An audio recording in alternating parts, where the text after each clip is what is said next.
já se pegou pensando, nossa, eu queria ter essa vida de influenciador? Só glamour, viagens, parceiros incríveis e aquele feed perfeito?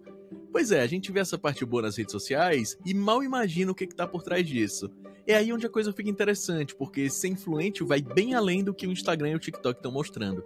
Imagina só ser aquela pessoa que deve criar o conteúdo novo, deve ser criativo, deve estar sempre conectada e ainda assim manter uma imagem que agrada o maior número de pessoas possível. É como se a sua vida fosse um show em tempo real e você tivesse que garantir que a plateia estivesse sempre se divertindo. Mas será que dá pra manter esse espetáculo sem pirar no processo? A verdade é que quando você é influenciador, as expectativas são altíssimas. Não é só sobre ser criativo ou aparecer bem nas fotos, é sobre manter uma presença constante e se conectar com as pessoas o tempo todo. E o que acontece quando você não quer estar 100% disponível o tempo todo? E mais, como é que você faz pra ser você mesmo, sendo que no fundo você sabe que a sua imagem está sendo analisada por milhares de pessoas? E pra trocar essa ideia com a gente, eu convidei ela, que é a influencer mais CLT que eu conheço. Ela tem 500 empregos, 200 projetos, é streamer, criadora de conteúdo, modelo e mais um monte de coisas. Alissa, seja muito bem-vinda. Tudo bom, gente? Obrigada, Cola, por me receber. Estou muito feliz de estar aqui, pois escuto sempre, principalmente malhando. Feliz de estar Boa. aqui.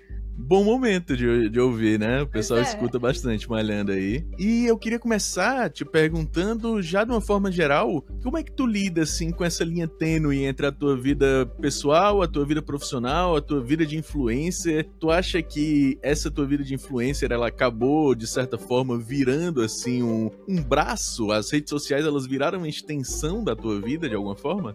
Não, totalmente. Hoje é como se fosse um braço mesmo, como você falou. Tudo que eu faço é sempre pensando um pouquinho nisso, sabe? Quando eu não tô nisso, quando eu tô na minha parte mais CLT, né? Minha cabeça sempre tá um pouco também na parte de criação. Então, hoje eu poderia dizer que meu principal objetivo é realmente a parte de criação de conteúdo, que é assim que possível, assim que der pra viver só disso. Beijo para todo o resto. Mas sim, hoje faz parte gritante, assim, até do meu descanso. Aham. Como assim faz parte do teu descanso? Porque quando eu vou descansar, a mente tá mais leve, né? Quando eu, tipo, principalmente fim de semana, vai. Eu sempre digo assim, se for pra ter ideia de roteiro, alguma ideia de vídeo, eu vou deixar pensar nisso e fazer roteiro no fim de semana, que é quando eu não tenho todo o resto de estresse na minha cabeça. E aí, então, eu vou descansar. Quando eu vou descansar, eu começo a ter ideia. Aí eu começo a roteirizar. Aí, tal hora, eu vou pro computador, né? Ou tô ali, mando ideia pra mim mesma. Então, acaba sendo também um pouco cansativo, porque a gente meio que nunca para. Sim. Né? Talvez alguém que só trabalhe com criação de conteúdo full time consiga... Não, vou criar só dessa hora até essa hora. Mas quem lida com várias coisas, acho que não descansa muito, não. Até porque quem trabalha full time, às vezes tem um produtor, né, que ajuda, tem uma equipe ali por trás que cria as pautas, que gera os assuntos, assim, então não precisa ficar tão bitolado, assim, na criação, né? Eu sempre falo aqui nos podcasts, eu nunca consegui mostrar, mas agora com o vídeo eu posso mostrar. Eu sempre tenho um bloquinho comigo, ó, anotando, sempre que aparece uma sugestão de pauta, alguma coisa que acontece no dia e eu acho que é relevante ou de alguma forma me impacta, eu anoto aqui no bloquinho, porque, não sei, eu acho que se eu não tiver esse bloquinho aqui, eu vou esquecer de tudo e eu não vou conseguir ser produtivo. Se a gente não anotar, vai embora. E às vezes são ideias que, nossa, tão legal isso. Acho principalmente ideias quando fim de semana são as melhores que eu tenho e durante o banho. Durante o banho você vem muito, né? Não tem jeito. Eu queria saber se em algum momento essa, vamos dizer assim, essa exposição, essa dedicação ao trabalho já impactou na tua vida pessoal de alguma forma. Porque eu vejo que, assim, o teu produtor, né, a pessoa que tá lá contigo direto, é o Temi, teu namorado. E eu queria saber como é que é essa relação tua com o teu trabalho na tua vida pessoal e como que isso impacta diretamente no teu dia a dia. Juntando a criação com o trabalho normal, entre aspas, você fala, né? E com descanso e com a tua vida pessoal mesmo. Ai, surtando. Na verdade é bastante corrido e, assim, não recomendo, tá, gente? Hoje eu sou autônoma, então ser autônoma me facilita ser dona do meu tempo, né? Então, quando eu consigo, tipo assim, vou ter uma viagem, um evento, vou gravar em alguma loja, criação de conteúdo no meio da tarde, cobrir algum evento online, participar de podcast, eu consigo, se for em horário que pega ali, horário comercial, né, eu consigo realmente me organizar. Por muito tempo, eu fiquei com bastante trabalho acumulado, porque às vezes a gente não dá conta de tudo. Então, deixa de fazer uma coisa aqui, acumula de lá, entendeu? E aí, a parte do trabalho é bem desafiadora, mas por ser autônoma facilita, né? A parte do descanso em relação, né, com o TMI também envolvido nisso. A gente acaba falando muito de trabalho, então às vezes a gente não sabe como dividir quando para descansar, para de falar de criação, né? Então a gente tem que ter esse cuidado, mas é uma coisa que sempre tá na nossa rotina, falar de trabalho quando tá descansando, né? Então assim, eu diria que precisa de uma organização e de um escape, assim, sabe? Eu me obriguei nesse ano, inclusive, a fazer um hobby. Olha. Entendeu? E aí tem sido bastante benéfico na minha rotina pra dar uma parada, até porque eu tô sem férias há mais de 4 anos. Qual foi o hobby que você escolheu? Voltei a fazer sapateado. Boa! Sapateado legal demais. Aí desestressa, cansa, sua, faz barulho. Aham. Eu queria entrar no Fit Dance, acredita? Queria entrar no Fit Dance. Eu acho que eu tenho um molejo legal, né? Eu tenho um molejo, assim, de uma barra de ferro. Então... Pra quem tocava swingueira deve ter molejo, tá? Não, mas aí é diferente. Fala da swingueira. É diferente, tocar é diferente. A gente tá ali só no pra lá e pra cá, dá pra enganar. Mas eu queria mesmo aprender a dançar, eu acho massa, assim. Quando eu era criança... Desestressa. Eu acredito. Quando eu era criança, minha avó, ela curtia muito ir dançar nesses bailinhos, né, de idosos. Ela curtia um círculo militar, ela curtia um náutico. Nossa. Então, ela me levava e tal, e eu curtia muito, assim, dançava, brincava, e acho que por aí eu fui tomando gosto. Desde sempre achei dança massa. Inclusive, um dos meus hobbies hobbies não, né, mas uma das coisas que eu fazia pra desestressar era colocar aquele So You Think You Can Dance, né, pra passar na TV, que eu gostava muito. Assisto até hoje, na verdade. Dança é uma coisa que desestressa. Pode ser esse exercício físico, alguma coisa que não esteja ligada à criação pra dar uma desopilada, né? Mas como eu falei, é desafiador lidar com tudo de uma vez acontecendo. Então, e dizem que a dança, por exemplo, o Arnold Schwarzenegger, né, ele fazia balé pra treinar as poses de fisiculturismo, sabia disso? Caramba, não. Tem várias fotos dele, inclusive, em várias aulas de balé, ele aprendendo flexibilidade, movimentação. Uma das coisas que fazia ele ter consciência corporal. Caraca. Legal, né? Não sabia. Eu sei que o Hugh Jackman faz sapateado. Mas também ele é ator de musical também. Filmes de ação e musical, né? Não só musical, mas ele faz, sim. Tu acredita, então, que a gestão de tempo hoje é o teu maior desafio como criador de conteúdo? Totalmente. Totalmente, porque muitas vezes eu me sinto bastante cansada por causa do trabalho tradicional, né? Inclusive, acho que eu nem falei, perdão. Sou publicitária. Não, você me apresentou. Tá tudo certo. Sou publicitária, também trabalho como modelo e trabalho como agente de modelos numa agência de modelo.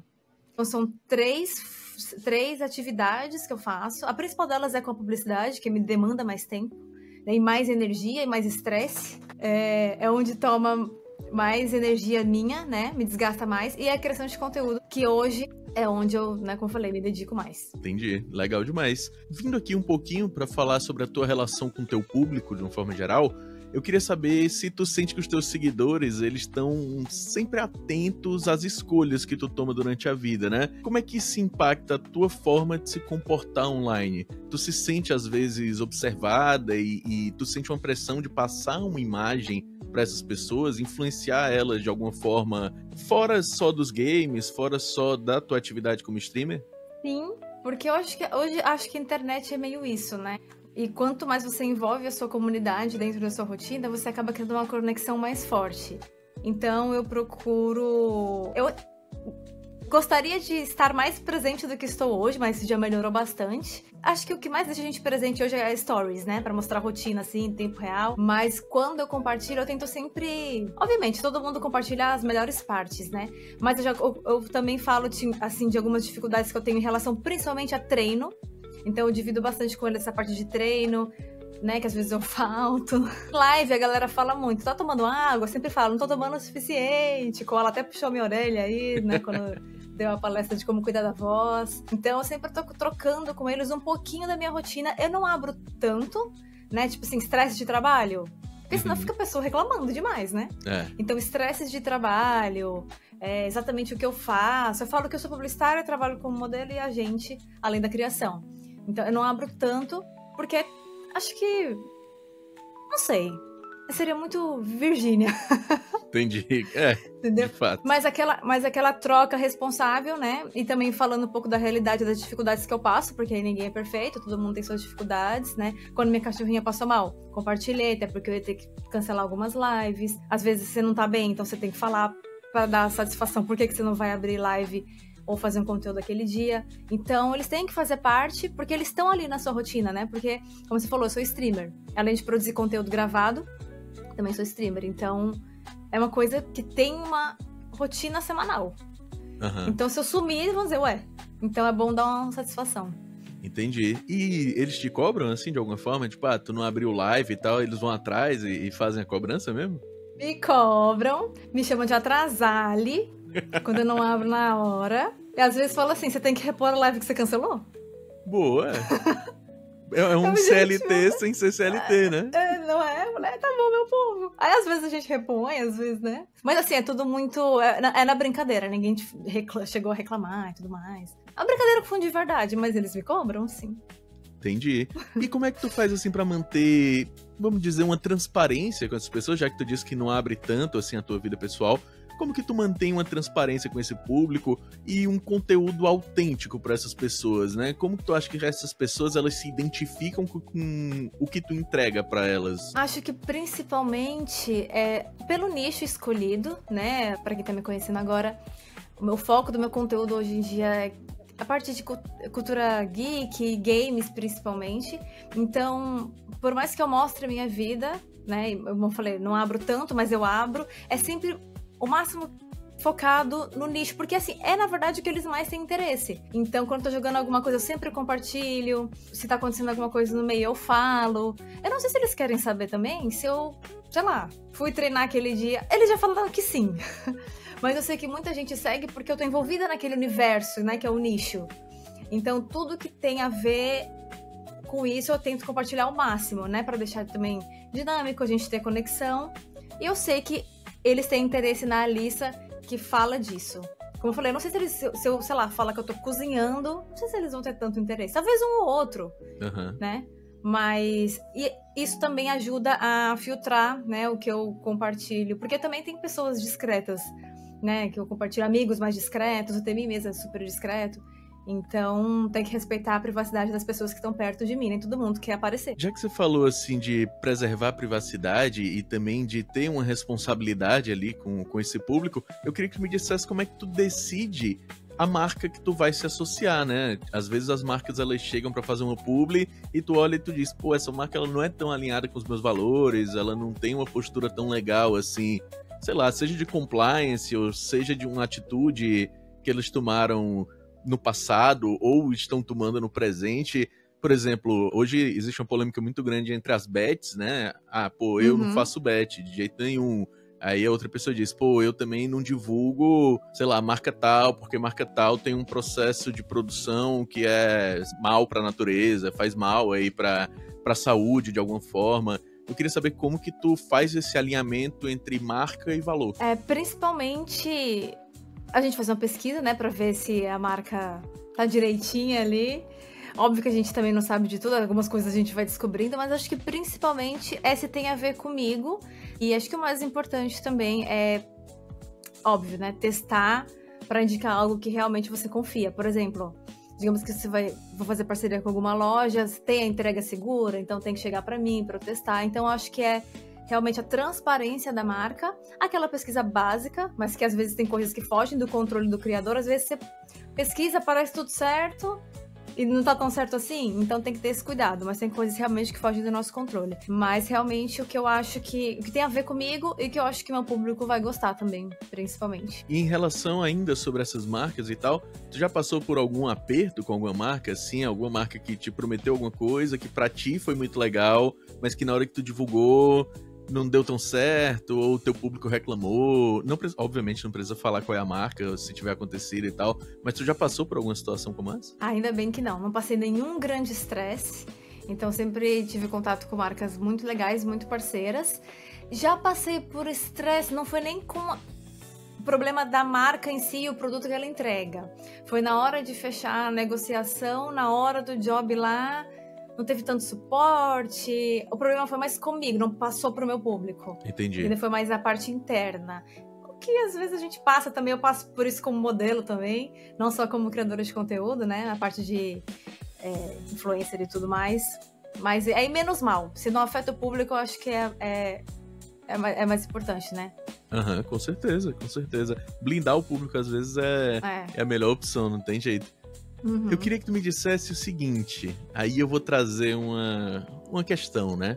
Pra ti, o que é mais importante? É ter uma imagem que as pessoas vão olhar e vão admirar, né? Vão estar ali, vão te seguir, vão te acompanhar, independente, ou é ser 100% fiel aos teus valores? 100% fiel aos valores. Não, totalmente. Totalmente, porque eu acho que se chega um ponto que se não tá conectado com os teus valores, ou vai ficar fake, ou você não vai conseguir sustentar, ou não vai se encaixar na sua rotina, ou você não vai ser longevo, né, o suficiente para você seguir fazendo, ou aparecendo, ou mantendo. Eu acho que é super válido você testar coisas que não ofereçam riscos a ninguém, né? Mas você pode testar, sei lá, nichos diferentes, formatos diferentes, coisas diferentes, porque, enfim, eu acho super válido a gente descobrir coisas pra ver se gosta ou não, se o público gosta ou não. Mas eu acho que se passa ali dos valores, começa a ficar complicado. Perfeito, perfeito. Tu faz algum tipo de acompanhamento psicológico mesmo? Porque eu acredito que isso demanda muito, né, da tua cabeça e tal.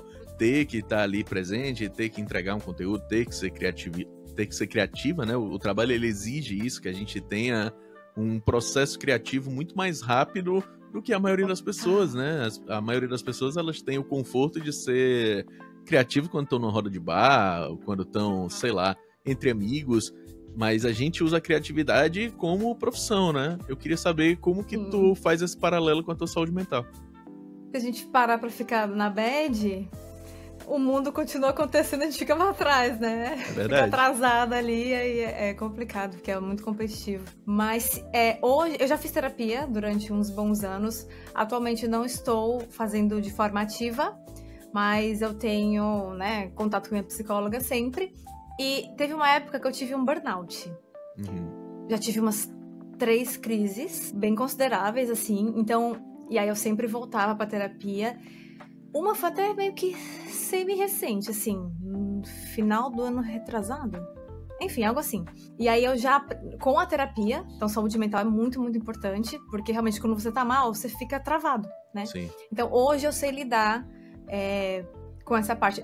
De todas as crises que estão, né, a gente passa hoje em dia, eu acho que pra mim o burnout é o que mais me pega. Talvez por eu lidar com tantas tarefas ao mesmo tempo por muitos anos. Como eu falei, eu estou há mais de 4 anos. Desde 2019 estou sem férias. Nossa. Porque desde 2019 eu sou autônoma. Uhum. E se eu parar, tem como, né? Eu não me organizei pra tirar férias. Eu tiro ali uns 3 dias. Mas é férias, gente, 3 dias. Tiro ali um fim de semana. 3 dias é um feriado, né?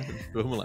Pois é. Enfim, nem conta. Então, quando eu falo, muita gente fica... Meu Deus, é até perigoso, mas por isso que eu tento... Não sei o que é exatamente que eu tento, mas assim, hoje eu sei lidar quando eu sinto que tá pegando ali mais pesado alguma época. E se eu ver que tô perdendo a mão, aí aciona a terapia com certeza. Tu sente que como influenciador o teu público te cobra mais sobre posicionamento? Sobre o assunto que for, seja sobre assunto ambiental, seja sobre assunto político? Não sei se o nicho gamer, ele é um nicho que cobra tanto, mas tu sente alguma pressão, assim, nesse termo? Pressão nunca senti, mas acho que pelo nicho, como você falou. Por ser um nicho gamer, é mais entretenimento, não tem tanta pressão. Mas sim, eles perguntam, às vezes vêm perguntar em live, perguntam o que acha, mas eu nunca me senti pressionada. Uhum. Mas tu Então, responde? Sim. Tranquilo, né? Tipo, não tenho o que esconder, né? Até porque quem acho que cedo ou tarde, quem pensa parecido fica, quem pensa diferente vai. Uhum. Então, obviamente, quando for um assunto mais sério, né? Mas assim, no geral, Pressão nunca senti, mas rola. Qual que tu acha que é a maior expectativa que o teu público sente de ti, assim? O que eles esperam que a Alissa entregue pra eles? O que tu espera? O que eles esperam, na verdade, que a Alissa seja pra eles, né? Player. Eu tô longe. Jogar melhor, mais rápido. É difícil. Não, mas acho que uma coisa que eu sinto que eles pedem de maneira, como eu falei, sem pressão. Minha comunidade, ela é muito tranquila. Quando eu vou, por exemplo, eu tô muito inserida nesse meio de games, né? E com ela sabe bem disso, que, né, caster, já testei um Vavá, já testei, tipo, vários tipos de jogos diferentes que o pessoal fala, é tóxico, sei lá o quê. Comigo, eles têm a paciência de me ensinar. Eu não sentia toxicidade de games no geral. Uhum. Talvez por ser muito aberta e falar, não tenho experiência nisso. Então, o que eles me cobram, talvez, é tipo assim, começa uma coisa e fica mais tempo nisso. Só que eu sou só uma. Se eu vou testar diversos jogos, que é meu nicho, tipo assim, eu comecei uma série de Zelda, uma época. E aí enfim, chega uma hora que acaba, né? Uhum. E aí agora eu tô numa série de Pokémon, aí galera, cadê Zelda? Então o que eles me pedem mais é, tipo assim, tem gente que vem por mim, tem gente que vem pelo nicho games, tem gente que vem por um jogo específico, e é difícil atender a todo mundo, porque aí é nichar demais. Não dá pra ser streamer só de Zelda. De fato, de fato. Vamos falar agora sobre, pegando assim, tanto a tua relação com o público, como a tua relação pessoal com as pessoas, com os teus amigos, como a relação com o teu trabalho mesmo, assim, de uma forma mais abrangente. Tu sente uma necessidade, não sei se necessidade é a palavra, mas tu sente que tu precisa estar disponível para essas pessoas, essa necessidade de estar presente, né? A gente fala muito sobre, hoje a gente precisa aparecer o tempo todo, assim, se eu passo 3 dias sem postar um story, já fica aquele negócio, tipo, pô, as pessoas vão esquecer de mim, aquela marca, ela vai achar que eu parei, ou então, como... Tipo, eu trabalho tentando fomentar aqui um mercado, né? Então eu tenho que estar atrás de projetos, tenho que estar atrás de parceiros. Então, pô, se eu passo 2 dias sem falar com algum parceiro, eu fico, meu Deus, pronto, o cara vai achar que eu desisti, que eu dei pra trás, que eu não vou cumprir com a minha palavra. Tu sente isso, essa necessidade de presença? Todo dia, totalmente, toda hora. Sim, eu só me permito um pouquinho mais na hora do CLT ali, né? Uhum. Tipo assim, eu tô só autônoma, mas a gente fala CLT pra horário comercial. Eu tento seguir um horário comercial CLT normal, até pra manter tudo organizado, né? Eu só me permito sumir nessa hora, assim, ó. Porque a maioria das pessoas tá trabalhando. Mas, no geral, se eu sumo um dia, já me dá sericutico. Já te dá e o às quê? Vezes... sericutico. Começa a ficar nervosa. Ansiosa. Eu ainda tô sumida demais. Sabe quando a gente some um dia, aí volta pro stories, andei um pouco sumida? Você vai se explicando, né? E aí eu sinto nisso. Não, eu ia dizer que tem uma série, tem um story, na verdade, assim, é um meme que eu vi, que é de uma blogueira dessas, eu não vou lembrar o nome, mesmo que lembrasse, eu já sei que que não você ia vai falar. expor, que ela postou, tipo, um story chorando, aí tinha um textão, assim, gente, minha saúde mental não tá legal, vou passar uma semana fora, vou passar um tempo longe, por favor, não me procurem, não sei o quê. Aí era, sei lá, 3 horas atrás. Aí, há 56 minutos, oi gente, eu tô aqui no shopping, não sei o quê, blá, blá. Eu fiquei, meu Deus, mas já... Algo assim. Vou ficar um pouco sumida, aí 1000 pontinhos. É tipo, nossa, hoje eu sumi das pessoas, literalmente, é tipo, uma sessão de cinema, né? Gente, desculpa, tô um pouco sumida, tava 3 horas ali assistindo um filme. Total. Sumidaça, né? Mas se eu sumo um dia, eu me sinto que eu tô sumidaça. Sumida do mapa. Então eu me cobro, sim, aparecer, tipo... É que o meu formato de conteúdo é diferente do seu, né? Live, eu tenho toda semana, 2 a 3 vezes por semana. Então se eu cancelo alguma, já dá um desespero também. Porque eu não consigo estar todo dia em live. Então se eu cancelar uma, já fica muito pouco. Né? O Instagram, eu tô tentando deixar post todo dia. E quando um dia ou outro que para, eu já fico também com agonia. Além de aparecer nos stories e tem que responder os directs. Que eu demoro, eu sempre falo assim pro povo, eu demoro um pouco, gente, perdão. Mas eu tento responder todos que eu consigo, assim. Eu demoro mais WhatsApp, não recebo tanto direct, mas WhatsApp, galera aí, Ferrinho, se você estiver ouvindo, me desculpa, não é por mal. Desculpa. O Ferrinho, ele é um cara que ele tá numa fase hiper focada em reunião. Não sei se tu já percebeu. Mas o Ferrinho agora... Ah, cara, pô, acho que dá certo a gente fazer tal coisa. Beleza, vamos marcar uma reunião pra conversar. Aí a gente vai pra reunião, passa 40 segundos na reunião, porque era só trocar 4 palavras e tava tudo certo. E um áudio resolveria? Um áudio resolveria tranquilamente. Uma mensagem de 2 linhas resolveria, não precisava de uma reunião. Mas ele tá nesse hiperfoco aí de reunião. Acho que porque ele se cobra um pouco dessa parte de contato comercial, né? Que ele tá aprendendo agora, tá desenvolvendo e tal. Então acho que ele quer treinar. E nesses treinos é puxando a gente pra reunião. E cada um se cobra de uma maneira diferente, né? Tem um jeito de lidar diferente. É engraçado observar. E outra, já que você falou disso, um jeito de se cobrar diferente, mas não tem exatamente a ver com o assunto, mas foi algo que eu lembrei. Inclusive, hoje, a gente tá fazendo 1 ano que se conhece. Né? A gente se conheceu hoje. A gente se conheceu no aniversário do Medina. É verdade. Mandei parabéns pra ele quase agora, inclusive. Olha aí. Hoje a gente tá fazendo 1 ano que se conhece. Olha assim, que incrível. Que você me conheceu, porque eu já te conhecia, eu já te acompanhava, né? Já acompanhava teu conteúdo e tal. E eu nem sabia que tu morava aqui em Fortaleza. E... Que louco, você não sabia não, hein? Hã? Eu não sabia que você já me conhecia, não sabia que eu morava aqui. Ah, é? Pois é, eu não sabia. Achei que você era de São... Você é de São Paulo, né? Mas achei que você morava em São Paulo. Mas aí eu lembrei disso e eu lembrei de uma coisa que você me falou lá no dia, que foi que os jogos não fizeram tão parte da tua infância, né? Que tu começou a jogar depois de adulta. Fala um pouquinho sobre isso, sobre essa tua experiência tardia com os jogos. Sim, por isso que eu falei, quando o chat me cobra jogar bem, jogar rápido, eu falei que tá difícil, é por isso. Na verdade, assim, na infância, o que eu joguei, né? The Sims, mas isso não desenvolve habilidade de ninguém. The Sims não desenvolve nada. Dance Dance Revolution. E aí abri lá uns Mario 64, ficava correndo pelo mapa. Então, assim, eu nunca tinha zerado um jogo. Zerado, tipo, começar, fazer a história do jogo e zerar um jogo até 2021. Que foi quando eu comecei a fazer live. Né? Inclusive, o que me levou para o mundo das lives, né? Além de amigos em comum, mas o jogo que me prendeu, eu comecei a assistir lives de The Sims, porque era o que eu jogava, né? E aí vi também lá umas lives de trabalho, enfim. Era meio ali, logo após a pandemia, antes da segunda onda, então tava, né, nessa época. E aí eu gostei muito desse universo de lives, comecei a acompanhar o streamer que fazia lives de The Sims e tudo mais, porque era o que eu conhecia. E aí fui sendo incentivada. E aí, já, quando comecei a fazer live, já foi com o Zeldinha. Que era bonitinho, foi Link's Awakening, que ele é super... Né, ele é mais tranquilinho, assim. E foi aí, foi em live. Meu primeiro jogo zerado, assim, de modo história, do início ao fim. Foi um Zelda em live, já no 2021. E hoje já tem um monte de jogos aí, né? Estou super nesse meio. Mas, realmente, na infância eu joguei muito... Não vou dizer que nunca joguei, mas jogava aqueles, sabe? Coisa de CD-ROM. Meu Deus. É um jogo de computador, Harry Potter, a Pedra Filosofal, mas assim, nada maravilhoso. Né? Maravilhoso. Mas assim, nunca terminei. Chegava na parte lá que tinha que pular aqueles cubos que se mexiam. Aí não consigo ficar indo. Aí já deixava pra trás e não terminava.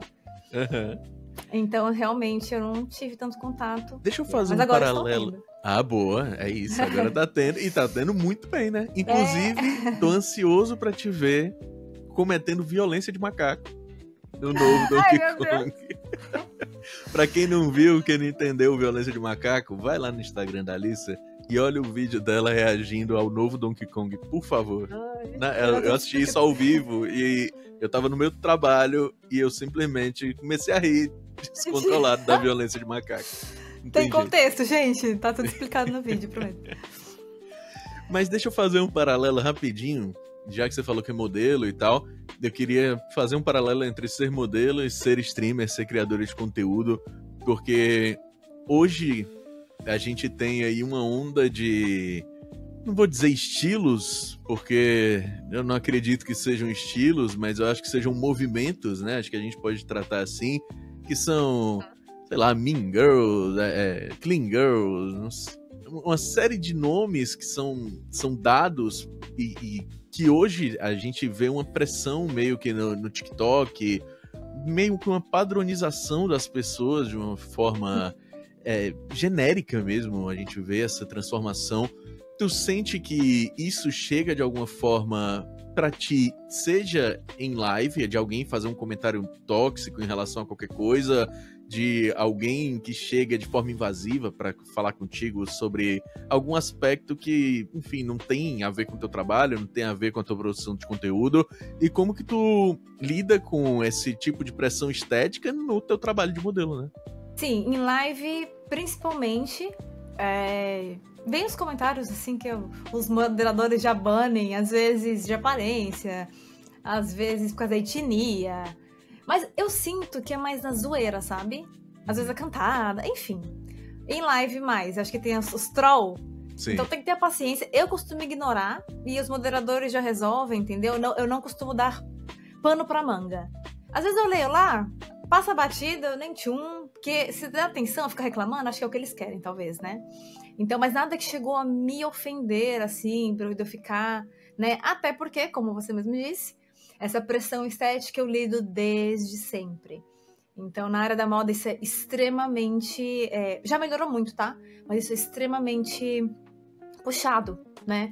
Do tipo, seguir padrões de altura, de medir o seu quadril, de, sabe, muito puxado. Você tem que ter as medidas certas, porque senão você cai do trabalho e não faz. Uhum. Né? E diversos nãos que eu também... Tipo assim, hoje os nãos, principalmente na área da moda, tá? Na criação de conteúdo, se eu levar algum não, tipo, de alguma marca, já me chateia mais, porque é muito mais da minha personalidade ali, da Alissa, do trabalho que eu faço como criadora. Mas na área da moda, é muito mais superficial, entendeu? Então me afeta menos. Ah, não me deram não porque escolheram outra japonesa, ou porque escolheram outro perfil que se encaixava mais nisso. Mas totalmente, sim. Totalmente. A gente vê antes, né, uns anos atrás, poucos anos atrás, inclusive, a gente tinha as atrizes de novela, né, as apresentadoras, as musicistas, né, as pessoas que estão ali envolvidas na área da música, eram os grandes padrões de beleza, né, eram ali aquele objetivo a ser alcançado em relação à estética. E hoje a gente vê que muitas streamers, elas estão chegando nesse ponto, né? A gente tem aí a Nive Stefan, que é a musa dos games, né? O pessoal, quando vai se referir a ela, sempre puxando sobre a estética mesmo, não tem o que falar. O trabalho dela é um trabalho genial, ela é realmente muito boa no que ela faz, mas a fala da estética, ela sempre vem associada.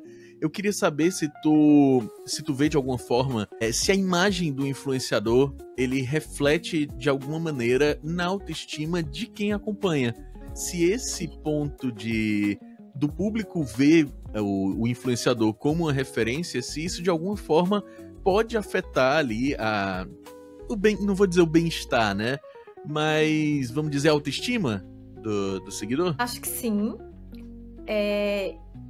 E vai depender aí, tem uma linha tênue que eu não sei qual é exatamente, que pode afetar a autoestima do espectador aí pro bem e pro mal, né? Às vezes pode incentivar, às vezes pode motivar você a acompanhar. Eu mesma, né? Sou criadora de conteúdo, mas eu acompanho, né, diversas criadoras também. Tem várias mulheres, porque eu gosto de, né, às vezes maquiagem, essas coisas. Uhum. Então eu mesma acompanho e muitas me incentivam. Cuidar um pouco mais de mim, tal. Mas aí tem aquelas que... Aí acho que já entra para aquela coisa de plástica, harmonização facial, que você já começa, será que eu preciso? Será que tá bom isso aqui? Aí você começa a se questionar. Eu acho que isso é muito... É responsabilidade do criador de conteúdo. Eu acho que bastante, assim, de não ficar incentivando pressões estéticas, mas assim, é o meu, por exemplo, é meu biotipo, né? Quando eu compartilho, por exemplo, que eu tô num desfile, cara, não tenho o que fazer, eu cresci nesse meio, alta, magra, sabe? Não tenho o que fazer. E aí se eu compartilho isso, eu não quero passar pra quem tá me vendo que eu sou esse padrão, apesar de ser. Uhum. Entende? Porque não é feito por mal. E pelo menos também não tô ali mostrando que eu fiz uma plástica, sabe? Porque eu acho que isso é incentivar também minhocas na cabeça que nem precisa. Mas o máximo que eu tento influenciar pro bem, assim, eu sempre, como eu falei, né? Eu sempre compartilho que eu tô treinando, me cuidando, dançando, que é algo que meio que quase todo mundo pode fazer, tá mais possível ali, entendeu? E compartilho as minhas dificuldades também. Então, da minha parte, eu sempre tento equilibrar, mas totalmente acho que o que você perguntou, eu acho que influencia sim. Talvez pro público, né, tá com a terapia em dia seja importante, tanto para quem produz, tanto para quem assiste, porque a gente vê muito bombardeamento de vidas diferentes e a gente se compara sempre. Até porque você falou do acompanhamento psicológico para o público. É impossível não falar sobre isso hoje, né? A série Adolescência aí, ela mostrou um lado da internet, mas tô louca mostrou... pra ver, não vi ainda. Não viu ainda? Não. Excelente, excelente. Mas ele mostrou um lado... Um lado, na verdade, né? Mostrou o lado do garoto. O garoto que ele acaba caindo nos chans, ele acaba caindo em fóruns de Red Pill, enfim, que trazem uma movimentação na cabeça que não tá tão formada ainda de ideais e de ideologias que um pouquinho mais na frente, nem tão à frente assim, começa a fazer mal mesmo. Começa a trabalhar a cabeça de uma forma que vai moldando novos... enfim, não vou usar o termo aqui, mas enfim, novos Red Pill, né? Novas pessoas que estão ali se desenvolvendo. Sim. Mas as meninas, normalmente, elas não caem nesses chans, né? Elas caem em outro ponto. Elas caem nessa pressão estética, elas caem nesses perfis de emagrecimento exagerado, de lipoled, de harmonização. Então cria-se ali uma rede que vai trabalhando tanto pro lado dos meninos como pro lado das meninas, pressões e ideias e construções ali que vão formando uma personalidade que ela precisa ser trabalhada em terapia, né? Ela precisa ser ali trabalhada pro futuro. Totalmente. Resumo, gente, todo mundo precisa de terapia. Façam, tá? O criador e o consumidor, né? O espectador. Mas é porque, assim, é difícil a gente saber, né, como... Você cria conteúdo, então você sabe também. Quando é que a gente vai parar de influenciar ou incentivar ou motivar aquela pessoa e começar a levar ela a se questionar, a se comparar? Tipo, que legal acompanhar a rotina da Alissa, né? Ela também, ela faz live, mas nossa, ela trabalha, né, normal, assim, ela faz outras atividades. Nossa, mas ela faz tanta coisa. Aí, tá vendo? Que legal acompanhar, mas ela consegue fazer tudo isso? Porque já me perguntaram, nossa, faz muita coisa, como você consegue? Isso, esse questionamento é me admirando e achando legal? Também posso? Ou, sou zero à esquerda, ela consegue ou não? E não tá no meu controle. Tipo, quando eu compartilho isso, não é para deixar ninguém mal, óbvio. Então é uma coisa que eu ainda não sei separar. Entendeu? Porque se a gente for também filtrar tudo, a gente não compartilha nada. E não depende muito da gente, né? Fazer essa divisão, porque a gente tá compartilhando a nossa vida, o que a gente tá fazendo. Agora, como a outra pessoa vai interpretar esse conteúdo e tal, vai muito mais dela e das vivências dela e do que ela vive fora ali da internet do que propriamente da gente, né? A gente não tem como controlar como essa mensagem vai chegar. O que a gente tem como controlar é óbvio. Filtrar o que a gente vai postar, vou falar sobre saúde, vou falar sobre academia. Pô, não vou falar quanto eu peso, não vou falar quanto eu pego de carga, não vou falar o quanto eu como por dia, a não ser que eu esteja falando sobre dieta, eu esteja numa dieta nova, eu queira mostrar alguma coisa, mas não vou ficar falando isso, que é pra também a pessoa não olhar e dizer, pô, Humberto tá pegando 120 de carga, e eu, que tô malhando há 2 anos, tô pegando 50 quilos de carga. Por quê? Então chega, exato. Tá ligado? Não, disse tudo. Mas aí, agora, saindo um pouco desse assunto pesado, vamos falar de coisa boa? Vamos falar de dinheiro? Coisa boa, todo mundo gosta, né? Eu queria que tu falasse um pouquinho como foi que tu começou a rentabilizar o teu trabalho como influenciadora, como que tu rentabiliza hoje, quais que são as tuas fontes de renda, obviamente, sem falar sobre valor em si, né? Quanto que tu ganha e tal, não é pra falar sobre isso, mas pra falar como é o processo até ganhar dinheiro, né, com isso, porque muita gente começa nesse ramo achando que assim, vou gravar um vídeo do TikTok, vou estourar e acabou, nunca mais eu vou trabalhar na minha vida. Às vezes acontece, muito raramente, mas acontece. Mas muitas vezes, assim como a gente, você vai precisar ralar muito até começar a ganhar dinheiro por conta de trabalhos na internet. Fala um pouquinho sobre isso pra gente. Ela muito, é um longo caminho, tem que ter paciência, né? Mas começou assim, eu comecei por diversão, tá? Acho que meio que todo mundo que começa a criar conteúdo, acho que a maioria é por diversão. Hoje é uma profissão, né? É. Mas você não é obrigado por ninguém. Normalmente começa em paralelo ali, então começou por diversão com lives, como eu falei, jogando e tudo mais. E a primeira parte de rentabilizar, hoje, deixando claro, eu não consigo viver só disso ainda, tá? Criação de conteúdo, não dá pra viver só disso. Infelizmente, quero muito. Mas começou a rentabilizar, né? Até pra quem tá querendo começar. Tem várias maneiras, né? Foi com live. E aí, na parte de inscrição, doação do público, então a galera querendo bater uma meta, me ver fazendo alguma coisa. Então foi aí que eu falei, nossa, isso aqui é possível, né? E aí você começa a pensar, ter ideias para levar para o público, né? Que eles querem ver também. E óbvio, se a pessoa gosta do seu conteúdo, é normal apoiar, né? Nem todo mundo tem condições, enfim. Mas você vê que é rentável aí. Até porque muda muito, né? Pagamento, imposto, o dólar. Então a gente tá muito... Não dá pra ter uma noção no fim do mês quanto vai entrar. Então a coisa que você... Ela é bem... Como é que fala? Volátil, né? Bem volátil, exato. Né? Mas assim, começou a rentabilizar aí. Mas tudo mudou quando eu decidi, de fato. Falei assim, bom, estou fazendo live. E aí cheguei aqui num ponto que eu preciso... dar uma decidida, né? Que eu fazia 2 nichos, que era a live de trabalho e lives de jogos. Começou a interferir e também eu comecei a ficar muito cansada. Eram 2 nichos, junto com o meu trabalho, que eu nunca larguei, sempre mantive tudo em paralelo. Aí eu falei, bom, eu vou focar onde eu gosto mais, que são os games, né? Então tirei o trabalho, parei de trabalhar em live, fiquei só nos jogos. E aí foi quando eu decidi também falar, bom, se eu vou focar nisso, eu preciso dar uma outra cara para as pessoas e marcas também me conhecerem. Porque, na verdade, tudo, você falou de rentabilizar, tudo gira mais quando marcas entram. Sim, marcas te contratam. Total. Isso acontece na área da moda também. A marca me contrata para fazer uma foto, para fazer um vídeo com um modelo. Mesma coisa na criação. Eu achei muito parecida, né? Essa parte. E aí foi quando eu decidi fazer conteúdos gravados. Que foi onde eu consegui atingir mais gente, chegar em marcas também, né? E hoje fazer diversas parcerias aí que estão ajudando aí nesse meu caminho. Enfim, tá sendo construída, pode-se dizer. Uhum. Mas assim, onde eu comecei a rentabilizar lives, a ver que dava pra talvez viver disso. Onde faz mais sentido, eu acho, pra todo e qualquer criador, contato com marcas. E aí não precisa ser vídeo gravado. Eu falei do meu caso. Tem gente que vive de live, tem gente que faz meio que tudo, gravado, live. Aí achar o melhor formato para cada um, né? Então, e esse lance de formato, muita gente acha mesmo que é isso, né? Que só tem esses 2 caminhos, ou você faz live, ou você grava vídeo. E o meu caso, por exemplo, é totalmente diferente, assim. Eu ganho dinheiro por conta da internet, mas Sim. eu não ganho dinheiro na internet, né? Eu não faço live, eu gravo poucos vídeos, eu tenho esse podcast, mas não dá de jeito nenhum para viver de podcast. Mas por conta da internet, por narrar campeonatos online, eu ganho grana, mas o meu trabalho, ele é 90% fora da internet, ele é 90% offline e ele é 10% online.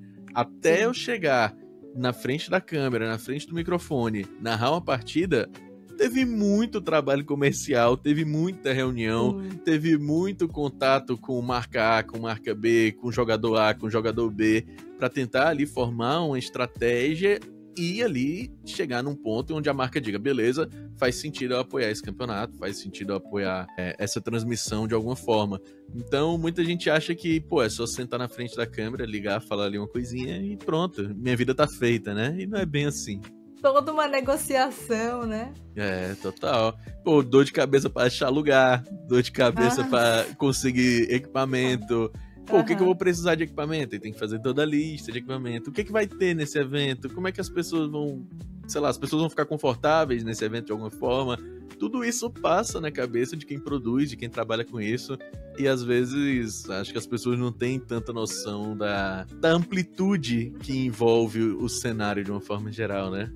E às vezes backstage, né, essa parte de negociação do antes do show acontecer, dá muito mais trabalho, né? Total.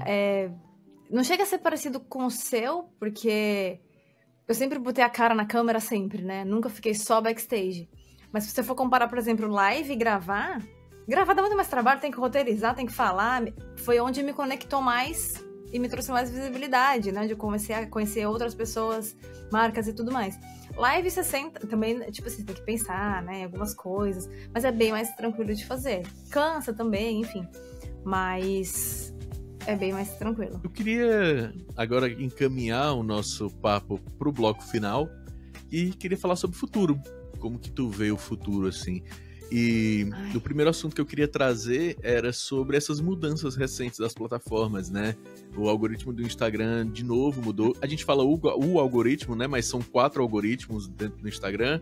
O feed, o story, o reels e o pesquisar, né? Procurar, explorar, na verdade. Sim. Então, são 4 algoritmos diferentes. O algoritmo do reels, ele tá muito punitivo hoje em dia.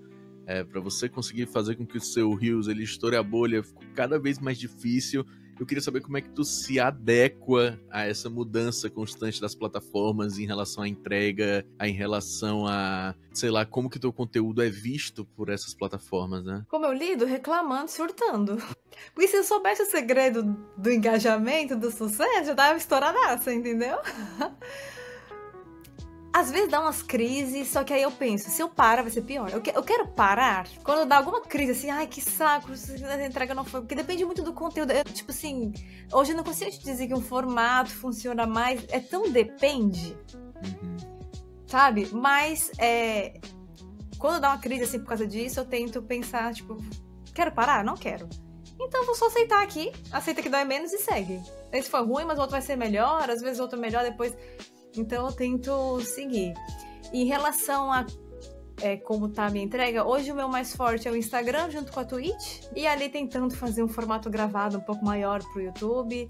Tiveram alguns shorts lá de Pokémon que deram bem legal, mas realmente vídeo gravado para o YouTube dá muito trabalho. Eu não tenho uma equipe enorme que trabalha comigo, então não dá para dar conta de tudo. E a outra plataforma de vídeos curtos eu tento também, mas ainda... Ela tá ali. Tá desenvolvendo, né? Tá. Então... Rede social, como é que dá conta? É muito. Se você for pra todas, você vai surtar. Eu agora comecei a explorar um pouquinho o TikTok, né? Comecei a explorar um pouquinho a plataforma e comecei gravando uns vídeos de conteúdos e começou a chover. Pode ser que saia no vídeo, mas se você estiver ouvindo um barulhinho de chuva, aproveita, desfrute. ASMR. ASMR. Bom, mas eu comecei a gravar uns videozinhos falando sobre um conteúdo voltado para narração mesmo e tal.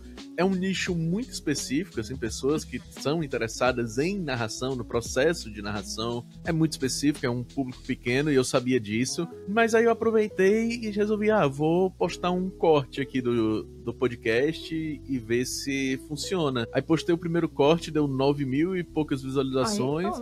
Aí, no episódio passado eu postei de novo, passei um tempinho sem postar, e no episódio passado postei de novo, aí já deu 11.000.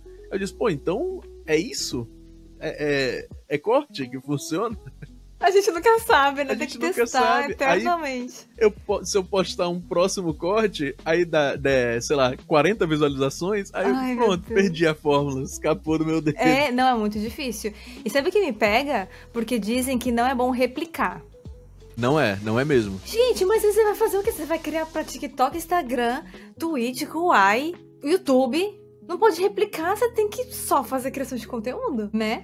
Vou te falar o que hoje os algoritmos, né? Eles fazem um mapeamento, inteligência artificial, ele mapeia. Aí vamos supor, tem muita gente que fazia aquelas collabs, né? As colagens, na verdade. Pegava um vídeo e reagia em cima daquele vídeo. Hoje, a inteligência artificial ela consegue identificar se aquele vídeo ele já foi publicado, se ele já foi muito visto, se já interagiram muito com aquele vídeo, e ele penaliza quem está replicando aquele vídeo. Então ele vai entregar muito menos e o teu índice ali de qualidade da conta ele vai começar a baixar. Então o teu próximo conteúdo... Em qual plataforma? Isso, Instagram. Tá. Isso aí o teu próximo conteúdo, ele já vai ser menos entregue. Aí, se tu fizer isso de novo, ele vai baixar mais a tua qualidade, aí vai entregar menos ainda. Então, tem que ser tudo muito autoral, né? Toda hora. Muito autoral. É isso. Cada vez mais o Instagram ele te força a produzir conteúdo autoral e que... outra coisa. A galera pensa muito, você que tá assistindo, e bota música em alta e dá aquela mutadinha, não funciona, tá? Instagram não te dá benefício por usar a música que tá ali em alta. Pra quem Só não se sabe, usar mesmo. Não pode fica usar. fingindo que usou. Não, nem isso. Nem se usar também, né? Se você usar ou não usar, assim, ter música é importante? Mas eu postar Galinha Pintadinha ou eu postar um hit novo da Anitta, se tiver sentido ali. Agora, o que melhora é sincronia. Tu se liga o Arthur Paek, aquele cara lá que faz as receitas, que ele sincroniza. Pronto, ali faz sentido, porque ele entende que a música tem total contexto com o vídeo. Então ele entende aquilo como um conteúdo extremamente relevante e ele viraliza, ele estoura a bolha. Então, conteúdos que são sincronizados com áudio, eles performam bem. Dica pra você. Nossa, mas dica e aulas. Mas é muito difícil? É difícil. Eu nem sabia. Quando eu uso tipo assim, a gente vai colocar um vídeo mudo, né? Quando eu uso música, acaba sendo uma em alta, às vezes uma trend, sabe? Uhum. Às vezes a gente não tá com tanta criatividade, faz uma brincadeira ali. A do momento é aquela anxiety. Não passou por mim ainda. Na minha bolha ainda a minha bolha ainda é J Skin, Mãe Solteira, a música. Ainda Nossa, essa aí não tá na minha bolha, não. Essa é a trend que chega pra mim. Socorro. Ó, tá vendo o algoritmo trabalhando, né? O que chega pra mim talvez não chegue pra você. Então. Comenta aqui qual dessas chegou pra você. Anxiety ou Mãe Solteira? Meu Deus. Mãe Solteira, J Skin. Boa música. Recomendo, inclusive. Se você não ouviu, recomendo quando terminar aqui a gravação. Você vai escutar, acho que você vai gostar muito. Acho que não. Mas, o que tu vê de tendência, assim, pro futuro nesse ramo de influenciadores, né? Como que a utilização de novas tecnologias, como que esse novo mercado gerido aí por IAs, a gente vê muito conteúdo hoje que ele é criado por ChatGPT e a gente vê que o influenciador ele só tá replicando palavras que não são dele, são ideias que não são dele e ele não... Cada vez mais o conteúdo ele vai ficando preguiçoso, né? Ele vai sendo um conteúdo menos humano e mais mecânico, mais agrupado de ideias. As ideias que são colocadas hoje muitas vezes são agrupadas de outras pessoas e aquilo que está sendo falado não é pensado pelo próprio criador, né? É uma máquina que está ali desenvolvendo. Como tu vê o futuro da profissão tendo isso e mais... tendo hoje influenciadores digitais, né? A Sam da Samsung, a Lu da Magalu, são máquinas que estão tomando o espaço de influenciadores reais. São nossos publis. Eu acho que tem inteligência artificial, com certeza tem seus benefícios, né? Facilitar a nossa vida, mas com certeza fica tudo mais genérico, fica tudo mais do mesmo. Até na publicidade, eu trabalho com outros criadores de conteúdo na publicidade, que eu falo, meu Deus, isso aqui é ChatGPT, gente. Sabe? Então, tipo assim, você perde ali a autenticidade, eu acho uma pena, mas a galera vai usar pra facilitar a vida, a correria da rotina, porque uma coisa que eu ouvi hoje assim, nesse boom de redes sociais que a gente tá vivendo já há muito tempo, né, na verdade, é que basicamente, por exemplo, isso me fez pensar, às vezes eu tenho uma pira nisso, que, por exemplo, hoje um psicólogo, antes ele era só psicólogo, hoje ele tem que ser psicólogo e criador de conteúdo. O médico, ele tem que ser médico e criador de conteúdo. Um nutri criador. Não dá pra ser só mais, tipo assim, isso é muito louco. É como se você não existisse, se você não tivesse, sabe? Não tivesse Instagram, não fosse competente o suficiente. Então, a inteligência artificial é usada pra poder ajudar na rotina, porque ela ficou muito mais corrida, muito mais conectada. Todo mundo tem bem menos tempo, porque a gente é acessado e bombardeado a todo momento. Mas é uma pena porque a parte autoral ali vai se perdendo. Talvez se destaquem os que tiverem aquela veia mais criativa, né? Enfim. Mas dos bons e lados ruins, eu nem sei. Assim, eu acho que vai ter que ralar mais pra se destacar. Com certeza. E agora, pra gente finalizar, eu queria saber de você. Como é que você planeja evoluir como criadora? Como que tu planeja crescer o teu futuro? Como que tu planeja manter essa tua relevância aí no cenário? Ou aumentar a relevância, né? Como tu planeja aí conquistar novos públicos? Enfim, qual que é a tua visão pro teu futuro? Essa pergunta é difícil. Porque coisas estão no meu controle e coisas não estão no meu controle, né? Então eu tento meio que equilibrar ambas. Eu pretendo continuar porque é uma coisa que eu sinto que hoje que é o que eu mais gosto de fazer. Se eu for comparar com tudo que eu faço de trabalho hoje em dia, é o que eu mais gosto de fazer. Então, com certeza, tem um pouco mais de paixão aí, né, em tudo que eu faço. Eu tento planejar, é porque depende muito da mudança de mercado, do que vai ser lançado. Óbvio, se eu falar que eu vou continuar nesse nicho, né? Tô gostando, mas vai saber, né? Tanta gente tá ali vivendo alguma coisa e tá com o nicho que aparece, e às vezes é muito natural, né? Tipo assim, alguém tá ali falando de games, começa a malhar, a galera começa a acompanhar, tá hora tá falando de game também. Aí se for mulher, é mãe, aí enfia uma criança no nicho.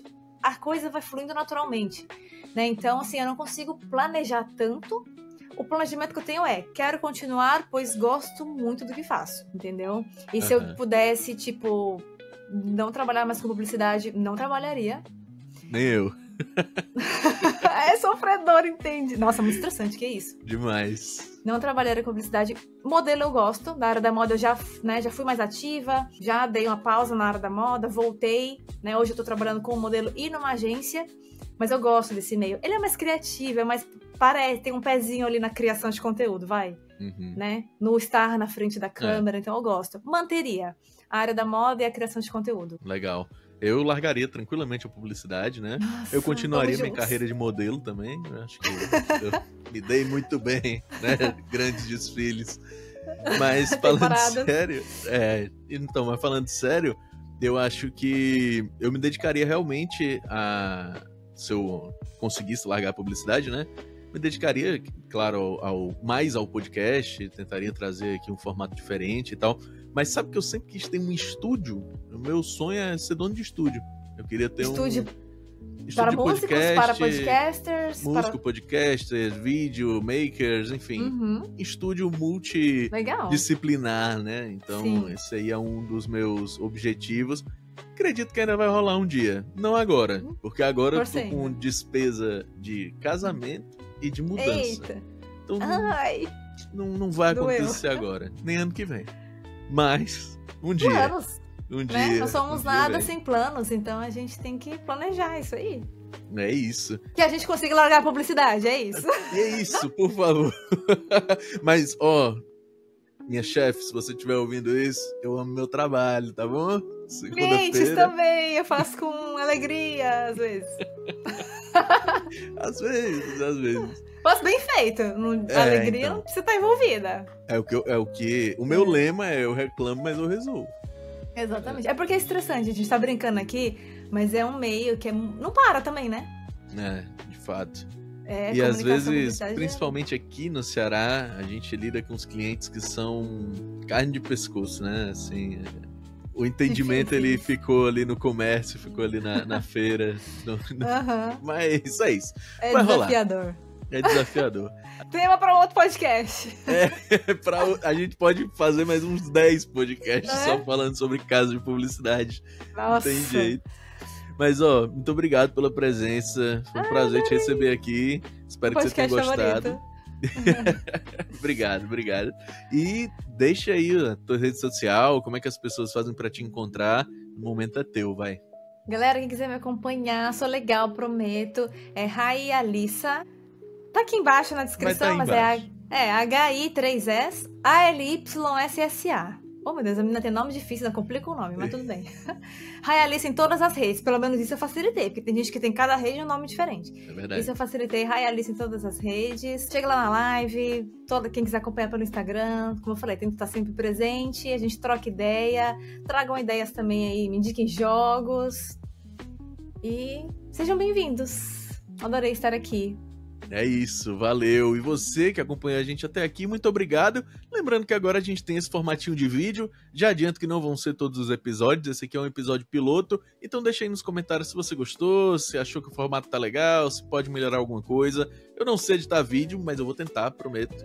E eu acho que vou tentar entregar aí o melhor material. Se você não estiver vendo o vídeo, foi porque eu não consegui. Aí eu joguei Ai, meu Deus. Temos o áudio. Foi uma conversa gostosa. É isso. Então é isso. Terça-feira que vem a gente tem encontro marcado aqui de novo nos Devaneios Marsupiais. Um beijo.